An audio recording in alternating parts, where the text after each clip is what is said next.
एक समय की बात है। एक छोटे से कस्बे में मगन नाम का आदमी रहता था।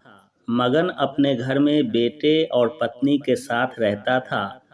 मगन गरीब था, इसलिए वह दिन रात अपने परिवार की ज़रूरतें पूरी करने में लगा रहता था। वह हर हाल में बेटे और पत्नी की खुशी चाहता था। मगन एक छोटी सी कंपनी में काम करता था जहां उसकी आमदनी घर खर्चे जितनी हो जाती थी।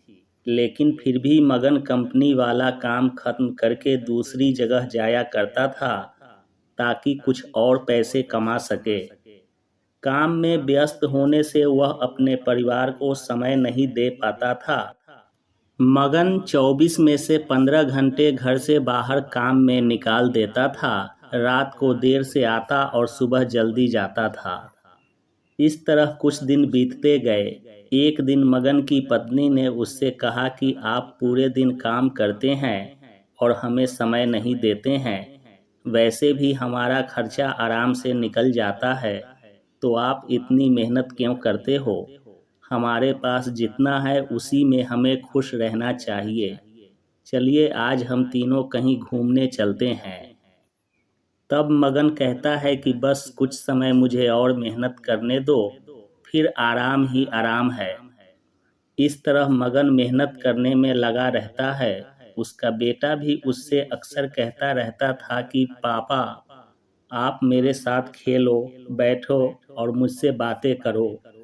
लेकिन मगन हमेशा काम के लिए कहकर कभी उसे समय नहीं दे पाता था।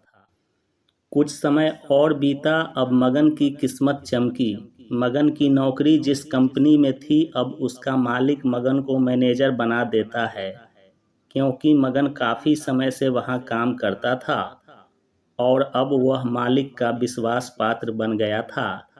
मैनेजर बनने के बाद मगन बहुत अमीर हो गया। उसकी आमदनी अच्छी खासी थी।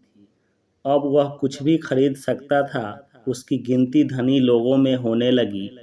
पत्नी और बेटा बस एक बार कोई चीज मांग लेते तो वह तुरंत हाजिर कर देता था। एक दिन बेटा और पत्नी दोनों मगन से बहुत ज्यादा जिद करते हैं कि वे तीनों समुद्र के किनारे घूमने चले। मगन कहता है कि ठीक है, आज चलेंगे, लेकिन मुझे कंपनी में थोड़ा काम है, इसलिए तुम दोनों समुद्र के किनारे पहुंचो, मैं सीधा कंपनी से काम खत्म करके पहुंचता हूं। पत्नी और बेटा दोनों वहां चले जाते हैं। तभी समुद्र में बहुत बड़ी सुनामी आ जाती है और आसपास के लोगों को भी बहा ले जाती है। पत्नी और बेटा दोनों पानी में बह गए। जब मगन वहां पहुंचता है तो ऐसी हालत देख घबरा जाता है। उसने हर जगह देखा, लेकिन सब कुछ नष्ट हो चुका था। उसे यकीन हो गया कि उसकी पत्नी और बेटा भी बह गए। वे जोर जोर से रोने लगा और अपनी पत्नी की बात को याद करने लगा कि हमारे पास जितना है उसी में खुश रहना चाहिए और अपने परिवार के साथ खुशी के नए पल बनाने चाहिए, ताकि हम उसे हमेशा अपने दिल में संभाल कर रख सके। पैसों का क्या है, कभी होंगे तो कभी नहीं होंगे। सीख: हमेशा अपने परिवार के साथ समय निकाल कर बैठना चाहिए।